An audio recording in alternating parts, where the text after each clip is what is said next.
গত বছর 5ই আগস্টের সকালবেলা যখন আন্দোলনে যাই, তখনও জানতাম না যে হাসুয়াফা আজকে পালাইবে। মনে মনে কল্পনাতেও আসে নাই যে শেখ হাসিনা পালাইতে পারে। কারণ তিনি যে গর্ব করে অহংকার করে বলছিলেন যে শেখ হাসিনা পালায় না, শেখ হাসিনা শেখ মুজিবের মেয়ে, শেখ মুজিবের মেয়ে পালায় না। ওই কথাটা শোনার পরে আসলে আমার বিশ্বাস হয় নাই। যে প্রথম যে সময় শুনছি যে শেখ হাসিনা পালাইছে, তখন বিশ্বাস হয় নাই যে শেখ হাসিনা পালাইতে পারে। বা 2 দিন পর্যন্ত আমার ওই পরিমাণ বিশ্বাস হয় নাই যে আসলে শেখ হাসিনা ছাড়া বাংলাদেশ, শেখ হাসিনা নাই, শেখ হাসিনা ক্ষমতায় নাই।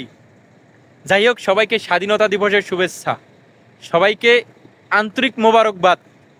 সবাইকে একটা কথাই বলবো, আপনি যে রাজনৈতিক দল করেন সমস্যা নাই, আপনি বিএনপি করেন বা আপনি জামাত করেন, আপনি এনসিপি করেন বা অন্য কোনো রাজনৈতিক দল করেন, আপনি যদি ফেসিবাদ বিরোধী হন, আপনি যদি বাংলাদেশকে ভালোবাসেন, আপনি যদি দিল্লির আধিপত্য না মেনে নেন, আপনি যদি দিল্লি বিরোধী হন, আপনি যদি আওয়ামী বিরোধী হন, আপনি আমার ভাই, আপনি আমার দেশের জনগণ, আমি আপনার ভাই।